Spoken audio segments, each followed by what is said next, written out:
What's up, Bears fans? Welcome back, and of course, Bear Down. Very excited today to have Walt, a.k.a. CB Sickles on Twitter, to join me. I really appreciate you coming on. Thanks for being here. Yeah, thanks for having me.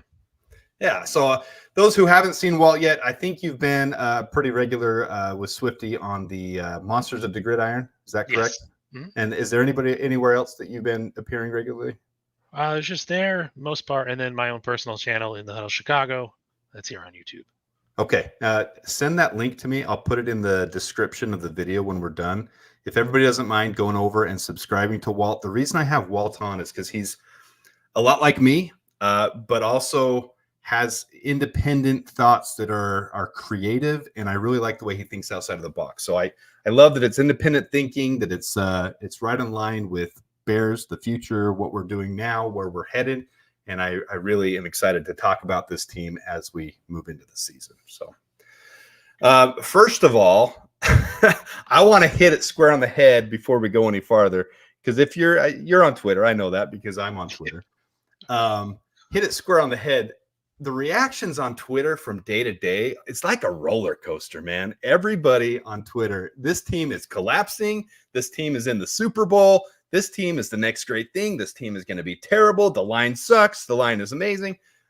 What are your thoughts as we're in the middle of the preseason right now? We're going to hit the second game, really the first game, because the Hall of Fame game is really the JV game. What are your thoughts about where this fan base is and how we react to the offseason? That's a whole video in and of itself, Adam. Personally, I feel the team is right where it should be. Caleb Williams having his ups and downs. He's a rookie. We level-headed people like you and I have seen this coming from a mile away. He's going to have his good days. He's going to have his bad days. And we just have to deal with it, right? We can't go off the hinges like Twitter and scrutinize every little minute detail without knowing the context behind it as well. So, if I'm going to say anything to Bears Twitter, it's just relax. Relax. We're gonna pull a Packers on that one. RELAX. Relax. I think the more telling thing is when you see, like in today's press conference with Mercedes Lewis, when they say what gives you confidence in this offense, he almost laughed and he goes, well, "We've got Caleb Williams." And then you listen to other guys, like they know how special what they're seeing is. And the defense has said purposefully, like today, they blitzed like crazy just to give him the experience of having that negative. Mm-hmm. So just because a rookie quarterback has a day where he throws a couple picks or he's having to dump the ball off and throw it away, or he's not looking like he's 9 for 9 and 200 yards and 7 touchdowns in practice, doesn't mean it's going to be bad. This is good. It's good that he's running against one of the best defenses in the league. Do you think the hype for this defense is really up there, though? Because you hear it. You hear it from the team calling themselves a top 5 defense. You hear it from other places now saying if we end the year, or if we start the year the way we ended off, it could be. Do you think this defense is legitimate? I think we might be personally one piece away from being a bona fide legitimate contender. I think we are as of right now, but there's still a few options that we have to look at. The starting secondary is very good. The backup secondaries, we might have to make some moves there just to shore that up a little bit. Wait, but I've been making videos about all these undrafted free agents. Well, I mean, they're good. I mean, you got Reddy Stewart and you got guys like Elijah Hicks and whatnot that are coming out in camp. But we saw in the Hall of Fame game that the backup secondary, I don't know. I'm not really sure what to take. I'm going to have to look at the other games as we go along preseason before I make a final judgment there, because I can't go off just what is said on Twitter in terms of, guys and what they see in practice and a single game, right? I agree with you, Walt, 100%. And it's so hard in the preseason. What I do like, though, is that you do have guys that are proven so far, like Jalen Johnson, Tyreek Stevenson the second half of last year. And then on the other side, Keenan Allen, DJ Moore, Cole Kmet, where those two types of sides are going against each other, they're going to be refining each other. They're going to be sharpening each other. And even your backups, your secondary backups, your backup wide receivers, your Colin Johnson, they're going to get better experience by going up against those high caliber guys. So it's I think that's a good thing in that respect. Yeah, because what we're hearing out of camp is Jalen Johnson's picking up right where he left off. Yeah. And that's from Keenan Allen himself. So Yeah, same thing with Tyreek Stevenson before he got injured too, and Kyler Gordon. But and okay, so here's the second part of preseason, guys. Don't freaking panic about the injuries right now. The stuff on I'm going to get your take. I actually haven't talked to you about this.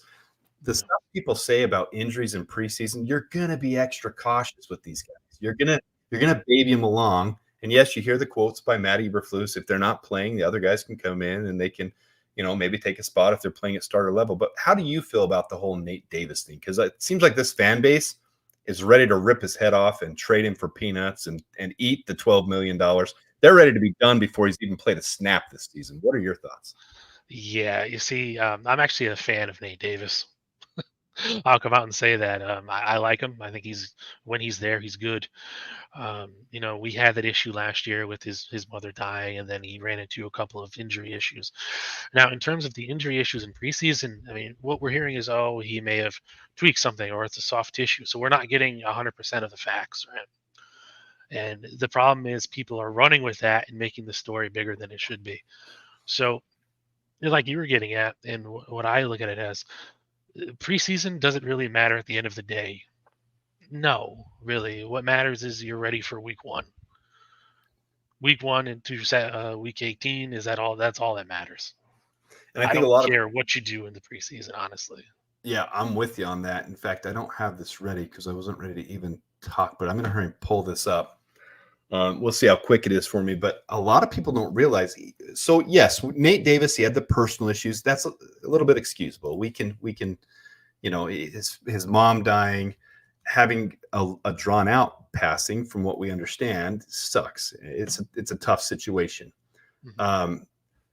But then he had the soft tissue, and what was it? His quad or his calf, something with it was his leg somewhere. I believe it was end of last season. It might have been a high ankle sprain.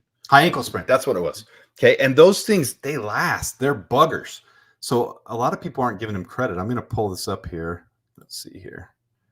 PFF Nate Davis. You look at him historically. How's that look there? Let's see if we can make us a little bit bigger there. There we go.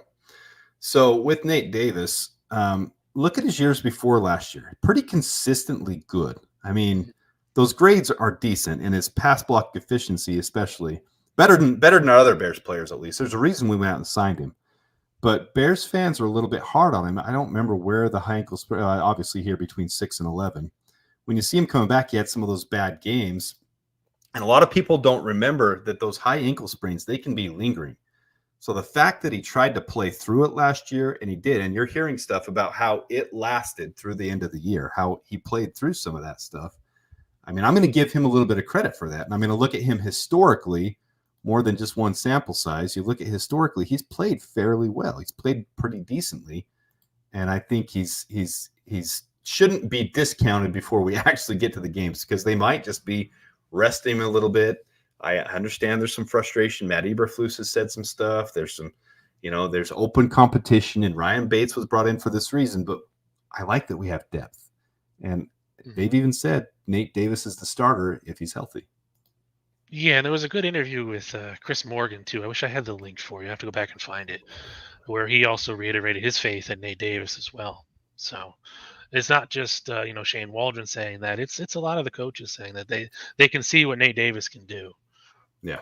And the thing is too, like I mentioned before, is we have a decent training staff in terms of our strength and conditioning. So their judgment is final at the end of the day, because they're the experts. I mean, not even Matt Eberflus or Waldron or you and I, right? So they're going to give you a reasonable view on what you're looking at in terms of a timetable, and is it worth putting him out there just so somebody can sit there in the stand and say, "Oh, I saw Nate Davis at practice today."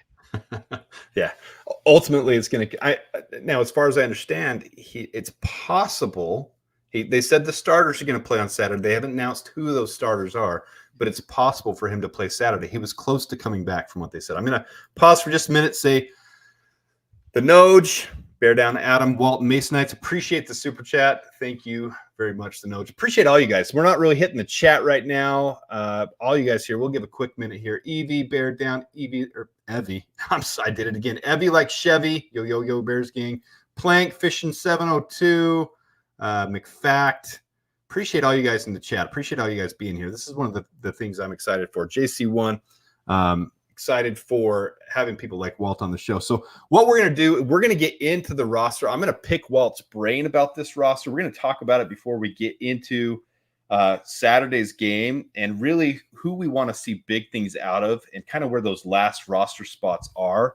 So we're going to hit those. We're going to bring up onto the stage here. I'm going to bring up, let's move this to the side. Yeah, everybody can see that.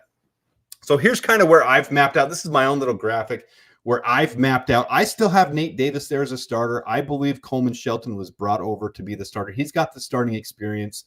I think 17th graded center in the league last year with the Rams, playing with, if you didn't see today, Caleb Williams said that Matthew Stafford is his favorite quarterback in the entire league. Aaron Rodgers, #1. And he said that Matthew Stafford is one of the 2 best in the league, really respects him in his game.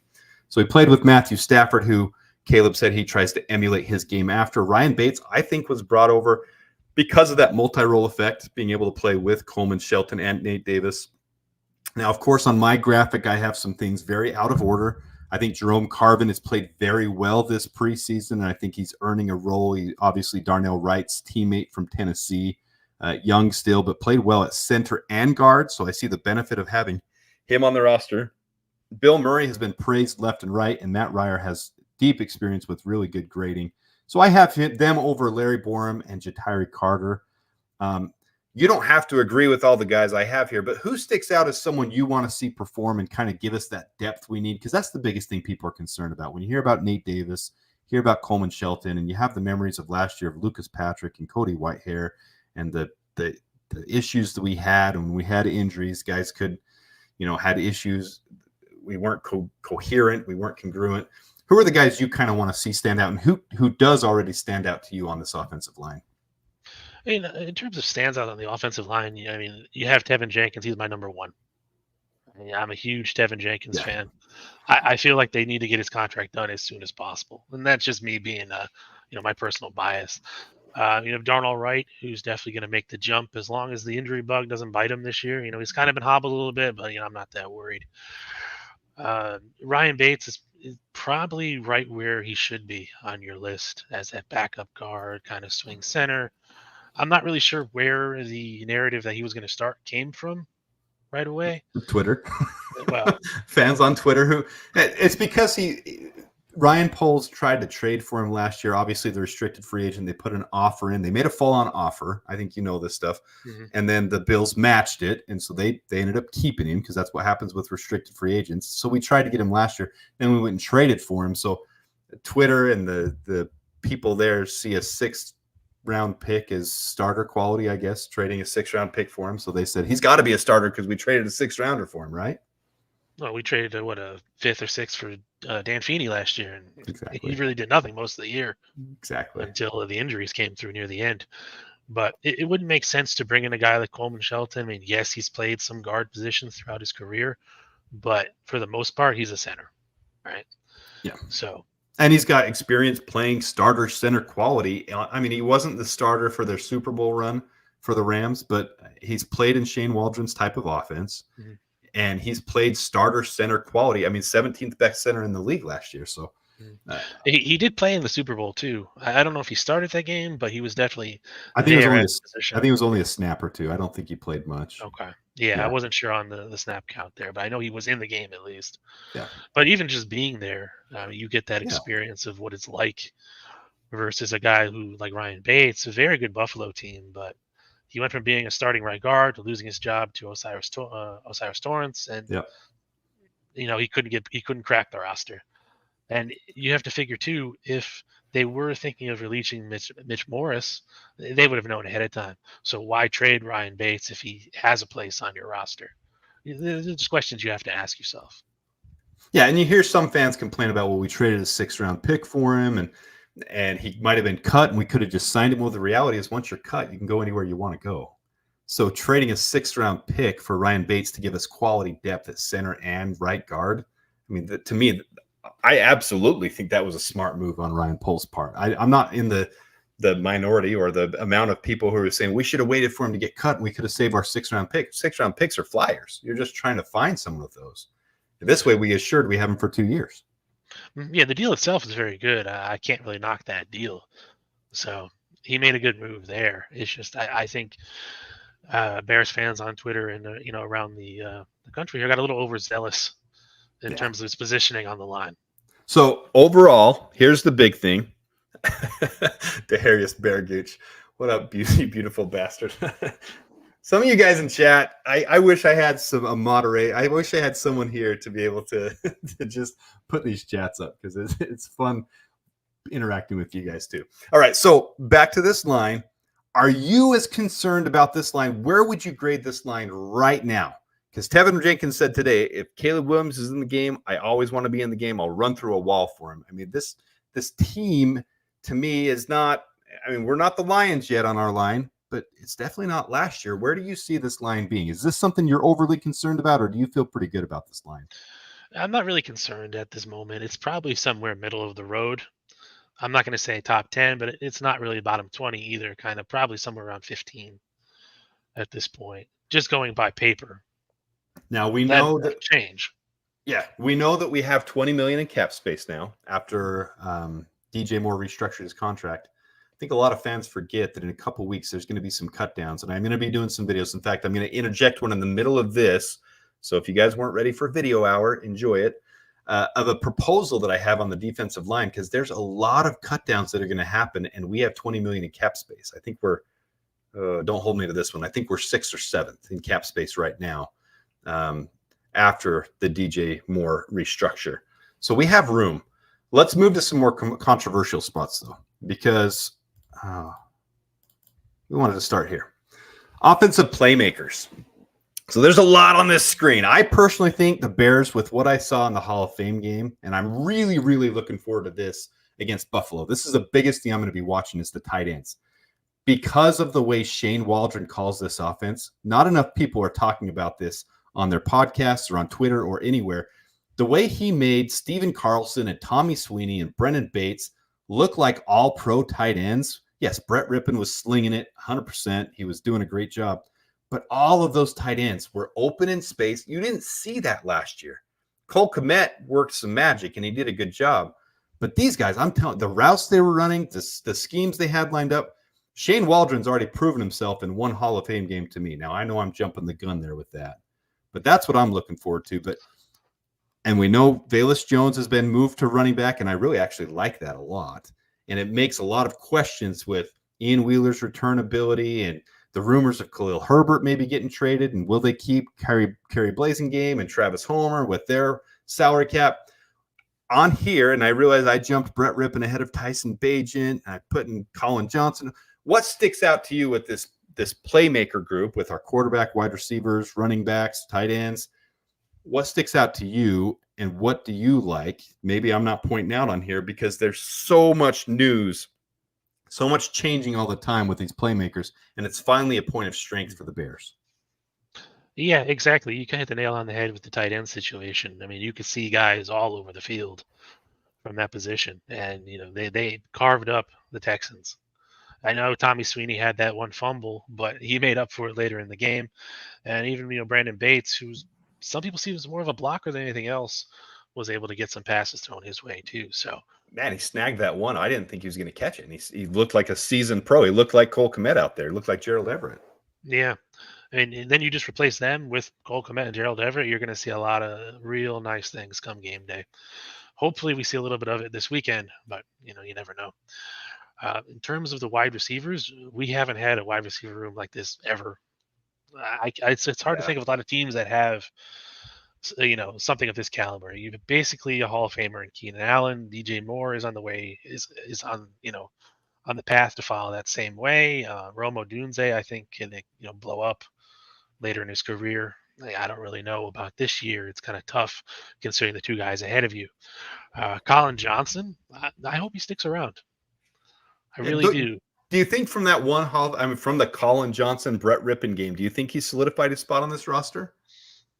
6'6", 220 pounds, always been good with his hands, always good with contested catches. Just the injury bug killed him, plagued him. Looks healthy. Looks like they're praising him in camp. Looks like the vets are saying that he's doing really well in camp when he gets his reps with the second team and first team. Not very many with the first team, by the way. I'm just kind of throwing in when he has. He's looked really good. Mhm.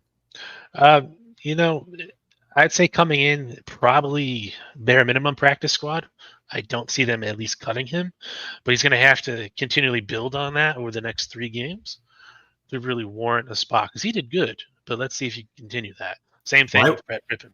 My worry, though, is you can't cut him now. I mean, to get to the practice squad, you have to get cut first and then sign to the practice squad. Once you're cut, you can sign anywhere. And with what he did in the Hall of Fame game, how does he not find a starting job somewhere? Because not everyone's wide receiver room is as stacked as ours. So yes, it's nice to think every player would be loyal to the Bears, and we love that. But when you're sitting behind DJ Moore, Keenan Allen, Rome Odunze, even Tyler Scott, and you've got an opportunity to go to New England and be a starter, how do you not take that? I mean, can we cut him?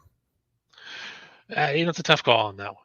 I don't know. I wouldn't take the risk personally. I'd find a way to keep him on the main roster, any way I had to. If that means, slicing off a running back or some other non-essential position, then I'll do it. Right? Because like you said, we don't have 6'6" wide receivers just, falling out of the trees into our laps. It's floating out there that he's the tallest wide receiver in the league. That would have been true, except this year, who's the Florida State? Johnny Wilson. Johnny Wilson was drafted. He's 6'7". So last year he would have been the tallest in the league, but Johnny Wilson got drafted this year. He's 6'7". So Johnny Wilson's the tallest in the league. But still, I mean, he's technically a tight end now, isn't he? Oh, did they convert him? I hadn't seen that. I heard they did, yeah. Yeah, well, if that's true, then Colin Johnson's definitely the tallest wide receiver in the league. Still, he maintained it. But I'm interested with the Velus Jones at running back too. I know it's only for this section of the preseason right now, but just to give them an extra weapon and be able to use him at both receiver, kick returner, and running back. I mean, you only make yourself look good with that kind of versatility. Yeah, and all the plays the last couple of years, it's not just last year, but the play against the Vikings where he went 60 yards down the sideline. His returns we know are elite. He's one of the highest averages in the league in kick returns. The problem is when he has to track the ball over his shoulder, it's not working out for him. It's just not. He can't play receiver deep. Even when they talk about him in press conference, he'll be a weapon out of the backfield catching the ball. Like he's good on those screens in the flat. But tracking the ball over his shoulder, for some reason, we're all going to remember in the end zone against, was it the Chargers or the Browns? It was the Chargers game, right? Where he dropped the one in the end zone.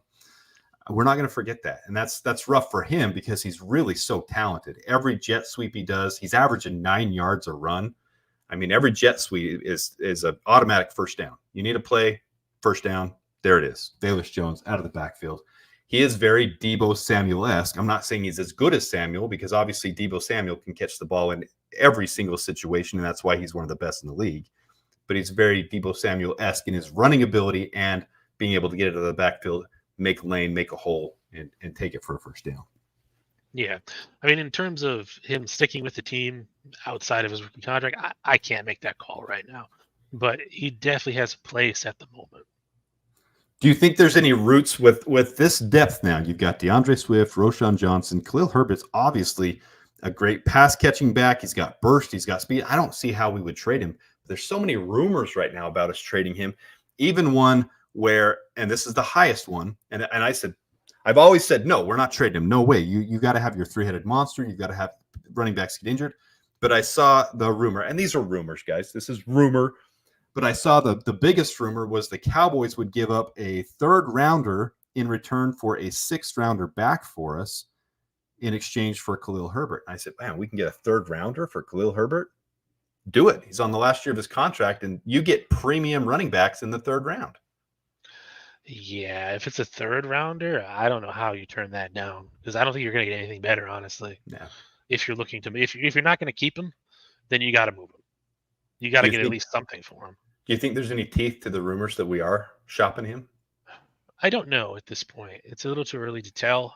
Because you saw Pat, the designer, on the Windy City Breeze. He did a whole segment on it about why else would he play in the Hall of Fame game. And, well, my reaction to that was Ian Wheeler was hurt. Roschon Johnson was hurt. Travis Homer was hurt. So someone had to play, and he wasn't in there long.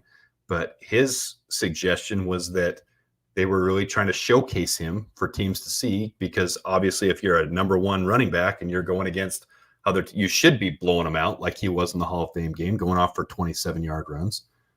It makes me wonder if there is some truth to that, any teeth to that. I mean, it makes sense in both accounts where he was just filling in for injured running backs, and also you're trying to showcase him. I mean, like I said, if you don't have a place for him, you're probably going to look to move him. So why not use these games to show him off a little bit to prospective buyers, right? But at the same time, there still is a spot for him on this team. So I don't see if any move is to be made, it won't be till the trade deadline. Yeah, you just nailed what I'm thinking. So with the, and you won't get as much in return for it. A team's going to pay more for a 1-year rental than a 2-year rental with the chance to extend him. But a lot of people aren't. I mean, there's so much depth on the kick return and punt return, and it's not everyone's panicking about that. But really, with Velus Jones alone, we're one of the strongest kick return teams. Add to that, I don't know why people aren't bringing up Khalil Herbert could easily be put back there on kick return duty. He hasn't done punt return duty, but he has done a little kick return duty. And you're going to see that with this new kickoff rule. You're going to see more running back style players. You saw it in the Hall of Fame game with Tyler Scott back there. It's not going to work for these wide receivers who are smaller. You need the bigger bodied guys that are going to hit a hole and hit it hard like a running back. Velus Jones, Ian Wheeler, Khalil Herbert, those are the perfect guys for these kick returns. And then on punt return, you've got your DeAndre Carters. You've got your Romo Dunze. I'm not a big fan of it, but you're hearing out of camp that they're saying he's pretty special when he's doing it. And we know in college he did 2 punt returns. 1 went to the house. So I don't know. I think we're in pretty good shape when it comes to kick return and punt return. What are your thoughts on that? It's interesting, the new kickoff rule. And I forget who said it in the broadcast, but they attribute it to more being a giant running play than anything else now. Yeah. So you're right. You do need those bigger, more stout guys to handle that. Where punt return hasn't really changed. You can use your smaller wide receivers if need be to, fill that void. I think Velus did fine last year. I think he was only behind 2 Pro Bowlers or a Pro Bowler and an All Pro. I forget how they got their awards. I usually mix those two up. But I mean, to be third on your kick return list in the entire NFL, you're fine in my book. Yeah, and for those who took, I think it was just 10 or more. Like the Pro Bowlers were more Pro Bowlers in wide receiver than anything. If you took 10 returns or more, he led the league in average, 27.2 yards. The other guys had only taken like 3 or 4 throughout the whole year, so it was a limited sample size. So, yeah, I'm super solid. One thing that I did enjoy in the Hall of Fame game was seeing Colin Johnson on that first kick return, laying the lumber, being in there on the and that gives you flexibility because then you can cut a guy like Travis Homer that's going to cost you $2 million when you've got all these other running backs, DeAndre Swift, Roshan Johnson, Khalil Herbert, Ian Wheeler, Velus Jones Jr. When Travis Homer becomes your number 6 and his real perk is really just kick return and special teams, being able to tackle, and you've got a guy like Colin Johnson, that might be the reason he makes wide receiver 6 because you've got him in there on return duty, and he's elite at tracking the ball and tracking these guys down and hitting the hole. Like he laid the lumber on that first play. It was fun to watch. Yeah, that could very well be the play to keep Colin Johnson on the roster. I know Homer has a relationship with Shane Waldron, but I don't think that's enough to keep him around. Yeah, you've got to have multi duties. They talked about that when you're a guy on the roster bubble. Let's keep cruising here. I realize the time's getting a little longer here. I wanted to keep this to a half hour ish. I hope if you need to duck out, please let me know. But let's get to the other positions. I want to go here because to me, the offensive line, as long as the starters are good, and I really feel good. I'll go back there for 1 second. I feel good about Ryan Bates. I feel good about Matt Pryor. I really feel good about those guys. Even Tyree Carter, if Jerome Carvin doesn't take that spot, I feel good about it. I feel really good about what I'm hearing about Bill Murray. So I feel okay with the offensive line, more so than Twitter does, because Twitter's panicking the crap out of the offensive line right now. And there are some key players that I think will be huge options when cutdowns come. And I'm going to do a video on that specifically. The Browns are the worst in salary cap right now, and they are loaded with guards right now. And it would cost us, but we've got the money. So if we're really not comfortable when it comes down to cut down time, there's some really solid guards on the Browns. They're going to have to cut one of them to get under the salary cap. Mm-hmm. But this defensive line, Byron Cowart, I always had the question mark on this graphic. Byron Cowart, to me, was the big question. We don't have a 4th defensive tackle. And there's teams like, I hate that Don Burr's in the chat because I do have a little video prepped up. We're going to have like 7 minutes here. It was pre-recorded. I was going to record it otherwise of a player that we could sign after roster because they're going to have to cut one of their 5 defensive tackles. The Lions are stacked at defensive tackle. And I've got one that I'm targeting, and I'm going to show that in a second here. But Byron Cowart, does he feel that needed? Zach Pickens isn't cutting the mustard either right now. I've always said, and maybe your opinion's different on this, but I've said Zach Pickens to me is a 3-year backup that you let go of and he filled his role. I've never been impressed with Zach Pickens, especially with his lack of burst. How do you feel about this defensive line right now where it stands? The front 4, I like it a lot. I think, me too. Dexter is definitely, you can see in his most recent press conference yesterday, compared to how he looked last season, it's night and day as a player. Yep. And man, his body transformation is crazy. Yeah, he dropped a lot of weight, it seems, and he got real cut. So, and he's always been a powerful guy. So I don't think he's lost a step in that department. Montez Sweat, we don't need to talk about that guy.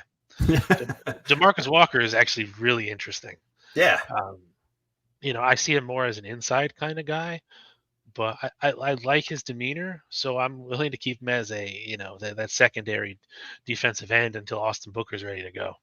I don't think it'll be that long either. What do you think? I mean, what you saw in the Hall of Fame game and what you're hearing about how much he soaks up that underdog role, I think it's going to be just like in college where that second game he broke through and then that confidence was there. It's just going to take a breakthrough game, and I think it's going to happen fairly early on with this schedule. See, I don't know because his hand placement is really good. He doesn't let guys really get into his chest to control him. And did you see those late hands too? How he can pop up so late and then get him away. I love it. I love watching tape on him. Yeah, because you saw, I forget which play it was. I think it was somewhere in the middle of the game. It was a run play where he ends up running into either the tight end or the tackle and really just bounces off and then follows the guy on the other side of the field. He doesn't get locked up. So, I mean, that's just instinct right there. You can't teach that stuff. My concern is that second group, and then also so the biggest problem the Bears have had, and a lot of people know this, but if you don't know this defense by Matt Eberflus cruxes around the 3-tech. Gervon Dexter coming out the way he has so far. I'm so excited to watch him on Saturday, but his role is so pivotal. That pass rush, if you're not getting pressure from the inside, it's not going to work on this defense. And that was one of the big downfalls of the Bears last year. And Andrew Billings isn't a pressure guy. Gervon Dexter wasn't until the second half when Montez Sweat got here. And I don't think it was just Montez Sweat. It was him learning and adapting too. So I'm going to pop this up real quick. This is a video I haven't released yet. It's like 7-minute long. So this is my proposal of who we go after. So I'm going to hit this real quick. Getting into some of the speculation of some of these things. I hate getting into trade speculations and all that, but when it comes down to when we trim down the 53-man roster, when other teams are going to trim down their 53-man roster, this is one of those guys that sticks out. And I do this. This is the stuff I do. I'm crazy obsessive about looking at players, who would fit, who's perfect for us. And right now, Levi Onwuzurike, I'll get it right if he comes to the Bears, I promise. Levi Onwuzurike is the perfect fit for the Bears, and I'll show you guys why, and I'll show you why he's a possible cut candidate for the Lions. So if you look at the Lions roster right now, these are their defensive tackles. They're not going to keep 5 of them with the stacked lineup they have. I've talked way too much on this channel about how the Lions have really overhauled and how they're stacked. They just signed DJ Reader this last offseason, who's a perfect addition to be able to line up with the Liam McNeil. Now, they will extend the Liam McNeil. I expect that to be done fairly soon. The Lions are actually one of the teams that are in really good salary cap position. They're even in better position than the Bears right now. But long term, I think the Bears are in much better position. Not the point of this video. But DJ Reader or Lee McNeil. Now, Levi Onwuzurike is someone that I have tagged as their number 3 right now, and I think they would too. But you look right below that. They just drafted Mekhi Wingo this last year. They also have Broderick Martin that they drafted last year, and both of them have played. I mean, Broderick Martin played well last year, but Mekhi Wingo is a rookie, and I don't think they drafted him just to cut him. That happens, but really when you look at the salary cap, top left there right below the Lions symbol, dead cap of $821 if they cut him this year. They're going to save another $1.7 million. Like I just said, they're not really in a lot of dead cap situation. And he is a rookie, so he would have to go through waivers. So if they cut him, they'll go through waivers. There's 8 teams ahead of the Bears. but I don't see a ton in those other 8 teams that need the specific need for Levi Onwuzurike that we have. And if you look at their depth chart on the bottom, you've got, ignore the defensive end at the top. You got DJ Reader, who right now is on the pup, but he's supposed to be getting healthy. Aleem McNeil, those are their starting 2. Kyle Pecco was brought over as a free agent. I don't see him. I see Mekhi Wingo and Broderick Martin really as their 2 and 3. And really, you're going to keep 4-ish of these guys on your defensive line when you've got this stacked of guys. So maybe they try to let him clear waivers and get to the practice squad, but I really think the Bears should pick him up if they can do so. You've got DJ Reader for sure, Aleem McNeil, and look at right in the center there, you got Broderick Martin and Mekhi Wingo for the next 3-4 years locked up, and Aleem McNeil and Levi Onwuzurike are at the end of their contracts this year. I think they're going to move on from Levi Onwuzurike. So look at my other video I did about stat by stat on the positions. Each position I went over in the division. And what pops out here is if you look at Levi Onwuzurike, his pass rush win percentage. Okay, now you look across, and there's pressures. This is PFF's pressures per rep is PRP 6.7. Really, really. So his pass rushing, he's putting his nose down and attacking. He's going to be a third down specialist for the Bears if we can pick him up. His run defense is a little bit lower. His tackling's a little bit lower. So it's really pinning your ears back and getting to the quarterback. And that's in this defense, what we've talked about with 3-tech, what we've talked about with Gervon Dexter, how important that is. Imagine Andrew Billings and Gervon Dexter on your every downs. And then you've got Levi Onwuzurike that comes in to replace Billings on third down on those plays where you're pinning back to get the sacks. You got Gervon Dexter and Levi Onwuzurike on those plays with Jacob Martin coming in, with Montez Sweat, those 4 up front. That's a line that people would be fearing that they would struggle with on that pass rush defense. You look at Zach Pitkins at the very bottom, even Andrew Billings, their pass rush win rate, 11.7, 7.2. Really, Levi, it's a limited sample size. He played almost as many snaps as DJ Reader and Aleem McNeil, but a limited sample size there. 15.9, that was higher than anybody else in the entire division. It instantly gives us better pass rush ability. 6.7 pressures per rep. And then his run defense is a little bit lower, but look at Andrew Billings. He can step in on those run defense plays. His tackling's better. And Gervon Dexter, I see being the 3-down back. In fact, the Bears have talked about, he's talked about that, how he doesn't want to be a sprint guy. He wants to be a marathon guy, and he wants to be in on every play, but he wants to last into the fourth quarter. And the guys that he's seen at his position at the 3-tech and at defensive line, the guys who are really standing out are those guys that can make it last throughout the entire game. So the other guy that's kind of stood out, Byron Cowart, he didn't play this last year really. So you look at 2022, his win rate's only 3.6%. He had a great game against Houston. We'll see how he does this Saturday against Buffalo. But really, we don't have a fourth option right now like the Lions do. The Lions are overstacked. We're understacked. We're trying to find someone with Keith Randolph and Byron Cowart, Michael Dwumfor, and none of them are fitting that. And Byron Cowart 2 years ago, 3.6 win rate, 1.8 pressures per play, low run defense. He doesn't. I like the idea of how well Byron Cowart is competing, and I feel better about having that be our fourth tackle going into this year. But really, we could use a guy like Levi Onwuzurike. So our Washington Husky fans out there will be excited about this idea from me, but 2021 was his draft year, second round, 41st overall, had an injury in 2022, and really that's kind of the storyline with him, which makes it easier for them to cut him. But you look at last year and the reps that he did have, 88 pressure plays, so he was in on pass rush on 88 of those plays, and his total pressures was 10. So 1 out of every 8 plays, and for a defensive interior, he's a specialist. He would specialize in getting the pass rush. That's exactly what he would be for us. So this is a guy to keep an eye on as we get to cut downs, as we get to other teams cutting theirs down. There's several of these guys that I'm keying in on, but this is someone that would really fix this defensive line for the Bears. All right, Donnie boy. I love seeing Don Burr go nuts in the comments about this. So he was a second round pick. He had it was a back fusion. When you think about a back fusion, I'm not the one proposing this, guys. You Google this. There's at least 10 articles out there, and a lot of Detroit people think he's going to get cut. He's doing great this offseason. But when you're on the last year of your contract, you can save $1.7 million, and you've got such youth and such depth there this is a true possibility. Now, this is hypothetical. This is speculation. I get it. So I get this is speculation, but the point is to point out what we need. We need someone to come in with Jervon Dexter because Billings isn't it as far as pass rush. They want it to be Zach Pickens, but I'm not seeing that out of Zach Pickens so far. So that's my biggest concern on this entire team. It's not the offensive line. It's not the center position. That is a concern for me, and I'm really pissed off. I don't understand why we didn't sign Connor Williams at all. So I'm unloading on you, Walt. I'm going to let you talk here, but there's so many things to go over. But we need a pass rusher. So when we come to 53-man cutdowns, this is what I want to see is us pick someone up like Levi Onwuzurike. And I still don't understand the Connor. You can go on the Connor Williams things, but I've unloaded. What are your thoughts on that defensive line backups, where we stand there? What's your concern there? I mean, I think the person Levi you mentioned there in the video, if he's available, go for him.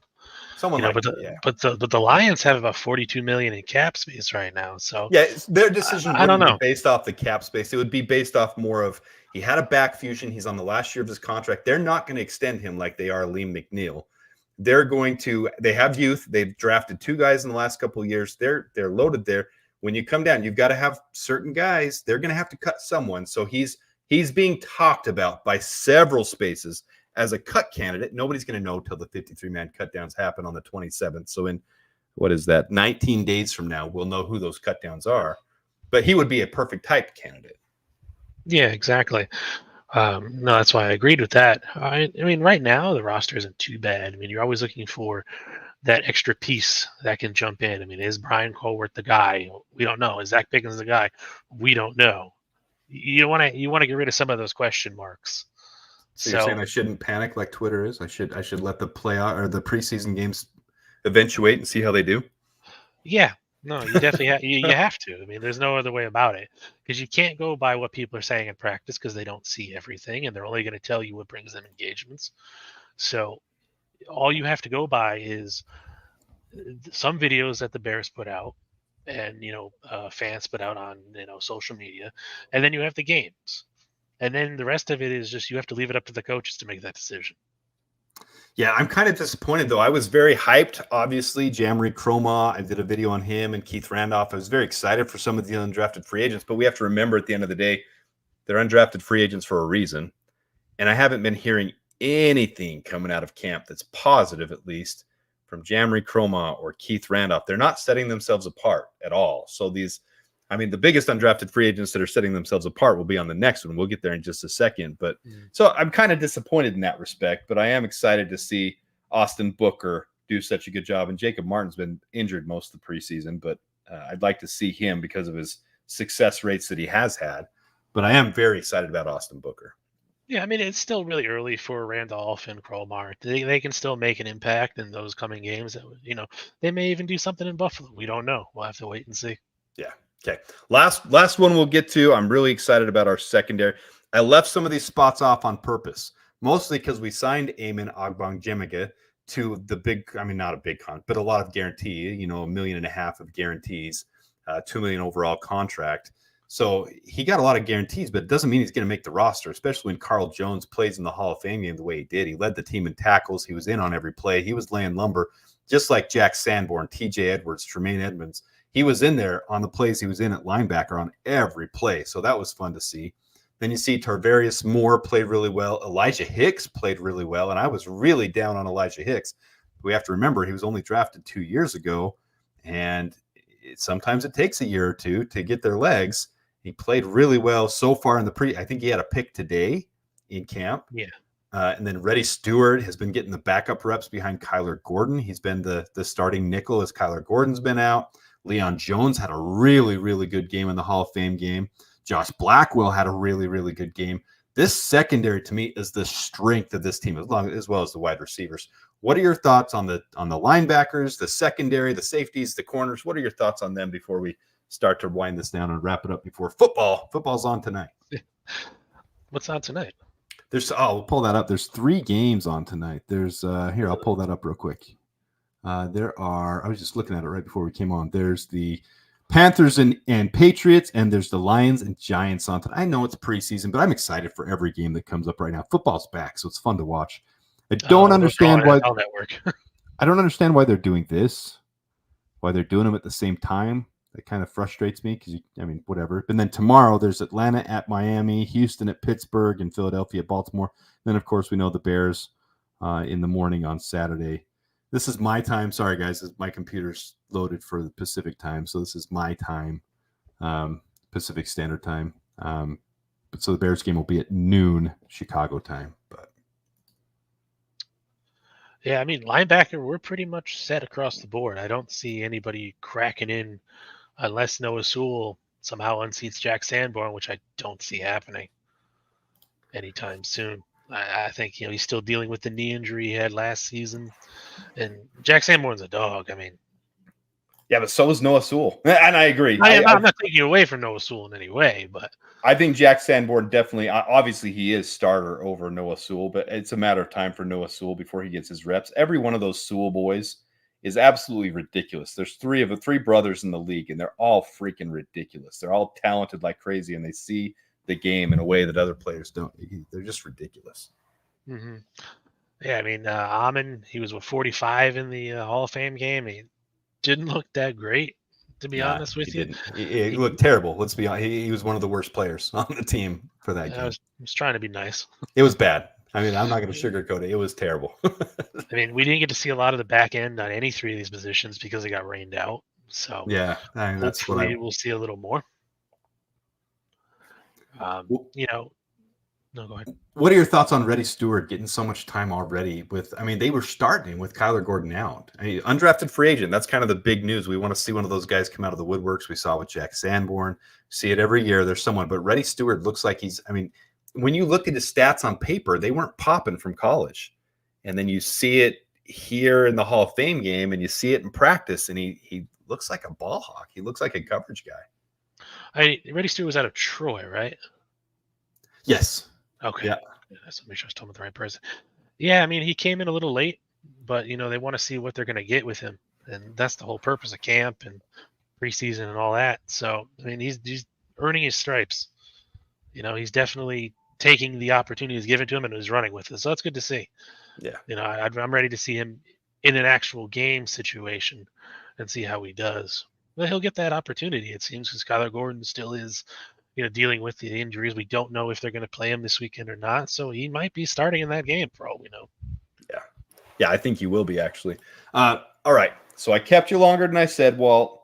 But overall, your thoughts on this team, the reactions people have, the reactions to preseason, RELAX.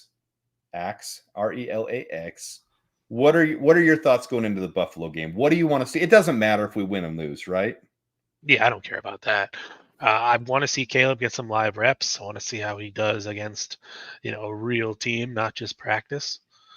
Because you got to figure, they're saying like, oh, Jalen Jones got an interception, and this ball was batted down. How much of that is experimentation on the part of the offense and Shane Waldron, and how much is it, he made a bad play? Yeah. So we'll see a little bit more behind the curtain in terms of that this weekend. So that's number one. That first throw that fans see, we're all going to be sitting on the edge of our seat. And the Caleb era has arrived officially when he makes that first throw in Buffalo on Saturday at noon. That first throw, we're all going to be going nuts. Like whatever happens, it doesn't matter. Watch them do a run play the very first play of the game too. They probably will. And I don't think we're going to abandon the run this year, especially with our running back core. I don't think we were number one team in the league for the last several. That's our identity. It's been our identity. So I don't think we'll abandon it. It only helps it. And Shane Waldron has shown his affinity to run the ball as well. So I don't think we're going to see anything crazy. Yeah, I don't see them abandoning the run philosophy. I just don't think it's going to be a run first offense anymore. I think the 20s and the 30s are gone, and the Bears are finally going to step into the new millennium for once. Isn't that going to be fun? Fun to see the air raid offense, to see it actually pushing the ball down the field like other teams have been for the last decade. We're finally going to catch up and start doing it. Yeah, you have the guys. You got to use them. This isn't Darnell Mooney and, it isn't DJ Moore a bust anymore. Exactly. Yeah, you've got multiple weapons. So, well, I don't want to keep you any longer. I appreciate you. I appreciate all you guys in chat. We usually get to the chat a little bit more. Appreciate all you guys for tuning in. Sorry I didn't get to some of your comments more, but do appreciate all of you guys. If you haven't hit the like button, please do so. We appreciate everyone. I'm going to watch some football.